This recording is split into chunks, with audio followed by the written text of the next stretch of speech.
Hello मित्रांनो, तुमचं स्वागत आहे आजच्या नवीन व्लॉगमध्ये। आणि आम्ही निघालोय आज एका छानशा देवीच्या मंदिरात जायला। तर हे मंदिर मालेगावच्या जवळच आहे, अजंग या गावाजवळ। तर रस्त्याने जाताना हे कृषी विद्यापीठ लागलं आम्हाला। खूप भव्य असं मोठं कृषी विद्यापीठ आहे। इथे पुढे आल्यानंतर क्रिकेट खेळताना खूप मुलं दिसली आणि लहानपणी आम्ही खेळायचो तीच आठवण आली। तर त्यानंतर इथे छानपैकी संध्याकाळ झालेली होती आणि आता आम्ही इथे मंदिराच्या जवळ पोहोचलोच आहे। इथून रस्त्यावरून हा मंदिराचा व्ह्यू आहे। इथे आपण पोहोचल्यानंतर लगेच श्री क्षेत्र भवानी माता मंदिर अजंग असा बोर्ड आहे आणि त्याला लागूनच शेजारी मंदिर आहे। तर खूप सुंदर असं मंदिर आहे आणि सायंकाळ झालेली होती। तर वातावरण पण खूप छान होतं आणि असं छोट्याशा टेकडीवर ते मंदिर त्यांनी तयार केलेलं आहे। आधी एकदम छोटंसं मंदिर होतं आणि आता मोठं त्यांनी बांधकाम केलं। तर तिथे गेल्यानंतर एक प्रोग्राम होता खूप मोठा, एक प्रवचनाचा कार्यक्रम होता। त्याच्यामुळे ही खूप गर्दी झालेली होती आणि त्यांचं मंदिराची सजावट वगैरे चाललेली होती।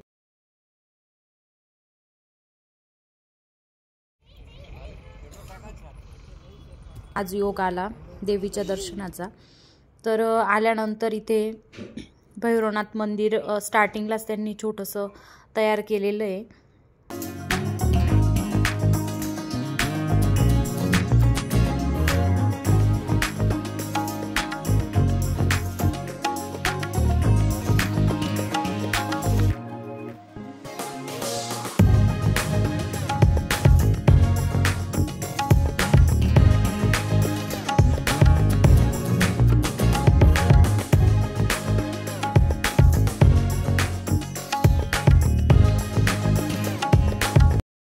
देवीच्या मंदिरात गेल्यानंतर देवीचं खूप सुंदर असं रूप बघायला मिळालं आणि त्यांनी छान मंदिर पण डेकोरेट केलेलं आहे।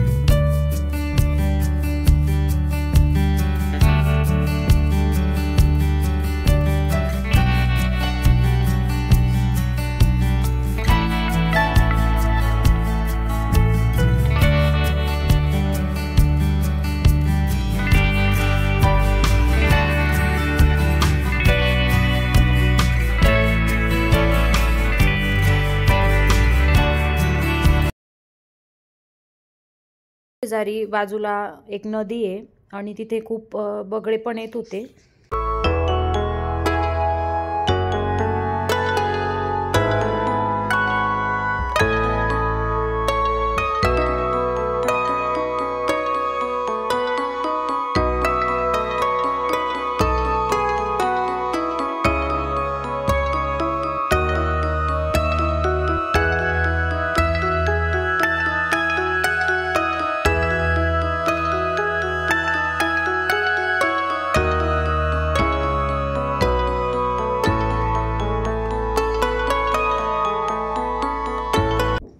त्यांनी मंदिराचं बांधकाम पण खूप सुंदर केलेलं आहे आणि पूर्ण कोरीव काम आहे आणि छानपैकी मंदिराच्या आजूबाजूला बसायला वगैरे छान व्यवस्था केलेली आहे।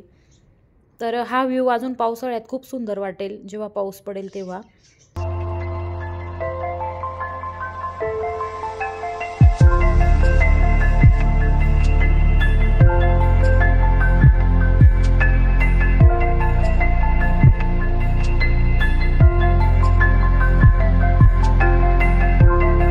इथे शेजारीच त्यांनी महादेवाची पिंड पण ठेवलेली आहे। चार ते 5 प्रकारचे मंदिरं एकाच ठिकाणी आपल्याला बघायला मिळतील इथेच। आणि सुंदर असं सायंकाळ झालेली होती तर बगड्यांचा थवा पाण्याच्या दिशेने जात होता।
तर फायनली मंदिराचा लुक असा आहे। तर खूप सुंदर असं मंदिर आहे देवीचं, तर तुम्हीही एकदा नक्की व्हिजिट करा मंदिराला। खूप सुंदर अशी प्लेस आहे।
सो तुम्हाला आज भवानी मातेचं मंदिर कसं वाटलं कमेंट्स करून नक्की सांगा, आणि नवीन असाल तर चॅनलला सबस्क्राईब करा। ओके, भेटूया पुढच्या व्लॉगमध्ये। Bye bye.